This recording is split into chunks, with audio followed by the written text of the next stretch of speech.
오늘의 말씀 욥기 16장 1절부터 17절 말씀. 하나님 아버지, 한 주를 여는 월요일 아침입니다. 이 시간에도 주님의 은혜를 삼음으로 주 앞에 나오고 계시니 감사합니다. 이 시간에도 우리 모두에게 말씀을 통해 하나님의 음성을 들려주옵소서. 예수님의 이름으로 기도합나이다. 아멘. 할렐루야. 성교 성도 여러분, 오늘도 하나님의 은혜와 평강이 가득한 하루가 되시길 축복합니다. 오늘 우리에게 주시는 하나님의 말씀은 욥기 16장 1절에서 17절 말씀입니다. 이전 본문에서 엘리바스는 욥을 불경건한 자로 규정하고 정죄했습니다. 친구들의 권면을 무시하고 억울함만 내세우는 욥이 교만하고 악한 사람이라고 비난했던 것이죠. 오늘 본문은 이에 대한 욥의 답변입니다. 그런 친구들과 말이 통하지 않자 점차 시선을 하나님께 돌리는 내용이 본문에 나와 있습니다. 1절부터 3절, 욥이 대답하여 이르되 이런 말은 내가 많이 들었나니 너희는 다 재난을 주는 위로자들이구나. 헛된 말이 어찌 끝이 있으랴. 내가 무엇에 자극을 받아 이같이 대답하는가. 욥은 엘리바스의 또 한 번의 충고를 듣고 그런 이야기는 내가 많이 들었다, 그렇게 답합니다. 친구들은 하나같이 고난의 원인을 죄라고 단정했습니다. 그래서 욥에게 빨리 회개하라, 그렇게 말했던 것이죠. 우리는 어려움을 겪는 이에게 좋은 말을 많이 해주면 그의 문제가 해결될 것이라고 생각할 때가 많습니다.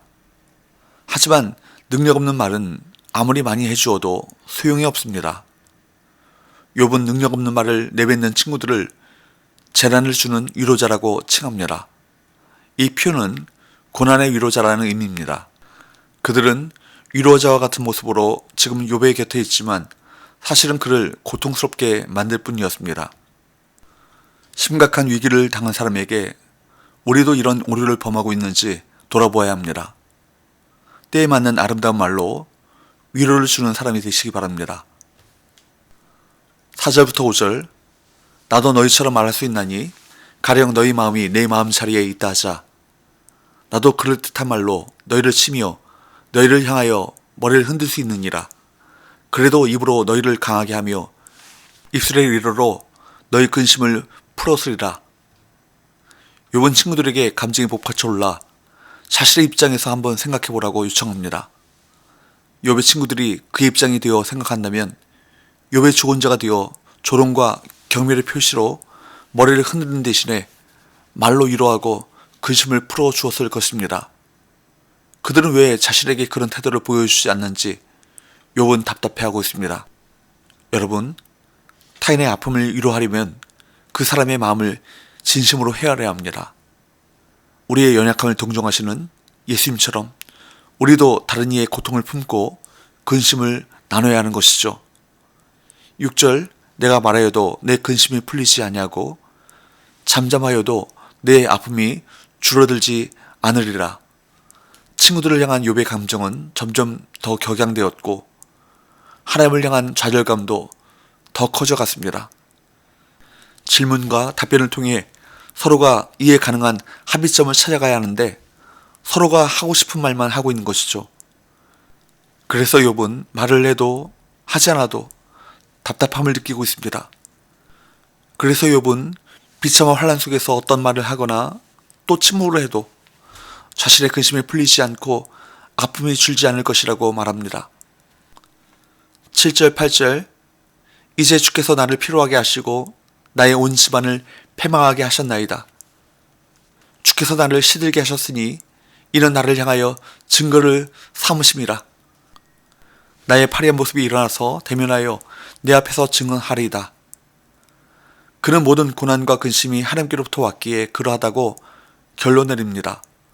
하나님이 자신을 피로하게 하시고 집안을 망하게 하셨다, 그렇게 말합니다. 말하여도 근심이 풀리지 않고 잠잠해도 아픔이 줄어들지 않는 이유는 하나님께서 그를 피곤하게 하시고 그의 온 집안을 패망시키셨고 그에게 불리한 증거를 삼아 그의 몸을 파리하게 하셨기 때문입니다. 욥과 친구들이 암묵적으로 동의하고 있는 한 가지 전제는 무엇입니까? 욥의 고난이 하나님께로부터 왔다는 것입니다. 이 전제하에 친구들은 고난의 원인이 죄를 지은 욥에게 있다고 주장하는 반면에 욥은 하나님께 있다고 주장하고 있습니다. 9절 그는 진노하사 나를 찢고 적대시하시며 나를 향하여 이를 갈고 원수가 되어 날카로운 눈초리로 나를 보시고 욥은 심지어 하나님께서 그에게 진노하시고 그의 원수가 되셔서 그를 적대시하시며 날카로운 눈초리로 노려보신다 그렇게 말하고 있습니다. 욥은 지금 하나님께서 자신을 비참하게 만드심으로 많은 사람이 자신이 당한 비극을 죄의 증거로 본다고 말하고 있습니다. 그런 현실에 욥은 참 억울함을 많이 느꼈겠죠. 그러나 어떤 고난이 찾아와도 욥과 같은 생각을 품어서는 안 됩니다. 예레미야 29장 11절 여호와의 말씀이니라. 너희를 향한 나의 생각을 내가 아나니 평안이요 재앙이 아니니라. 너에게 미래와 희망을 주는 것이니라. 우리를 향한 하나님의 생각은 무엇이죠? 절대로 재앙이 아닙니다. 하나님께서는 우리에게 평안과 미래와 희망을 주시기 위한 생각을 품고 계시다. 이 사실을 끝까지 신뢰해야 합니다. 욥을 더 좌절하게 하는 것은 사람들의 반응이었습니다. 10절 무리들은 나를 향하여 입을 크게 벌리며 나를 모욕하여 뺨을 치며 함께 모여 나를 대적하는구나. 사람들은 욥을 모욕하고 대적합니다. 11절 하나님이 나를 악인에게 넘기시며 행악자의 손에 던지셨구나. 그는 하나님께서 자신을 악인들에게 붙이시고 그들의 손에 던지셨다라고 그렇게 결론을 내립니다. 12절 13절을 보면 하나님께서는 고도의 훈련된 궁수들과 같은 친구들을 이용해 욥의 영혼을 찌르고 있다고 합니다. 친구들이 위로가 아닌 상처를 줄 때라도 우리는 성급한 판단으로 삶의 딜레마에 빠지지 말아야 합니다. 14절에서 욥은 하나님의 용사같이 자신에게 달려들어 자신의 생명을 빼앗으려 한다고 그렇게 말합니다. 15절 16절에서 욥이 자신을 묘사하는 말에는 죽음의 이미지가 참 가득합니다. 이는 그가 파멸을 당하여 그만큼 내적 괴로움이 심하다는 뜻입니다. 그럼에도 그는 뭐라고 주장합니까? 17절 그러나 내 손에는 포악이 없고 나의 기도는 정결하니라. 하나님의 공격과 사람들의 비난에도 불구하고 욥은 여전히 자신의 무죄를 주장합니다. 자신의 손에는 포악이 없고 자기의 기도는 정결하다고 말합니다. 손에 포악이 없다는 말은 욥이 어떤 이익을 얻기 위해 자신의 힘으로 다른 이들에게 무력을 사용하는 불법을 저지르지 않았다는 뜻입니다. 또한 자신의 기도가 정결했다는 말은 하나님께 약한 것을 구하지 않았다는 것입니다. 욥은 자신이 하나님을 경외하는 사람이기에 일상의 삶에서나 하나님을 섬기는 일에 어떤 죄도 범하지 않았다고 주장합니다. 그의 무죄 주장은 흔들림이 없습니다. 욥은 친구들이 위로해주지 않는 현실에 참 낙담했습니다. 그들이 들려주는 무능한 질책은 자신에게 전혀 도움이 되지 않는다고 말했습니다. 그래서 그는 시선을 하나님께 돌렸습니다. 자신을 고난에서 구원해 주실 분은 오직 하나님뿐이라는 사실을 알았기에 하나님과 변론하고자 기도로 하나님께 나아갔습니다. 하나님께 답이 있다는 것을 아는 사람은 기도로 하나님께 나아가는 것이 당연합니다.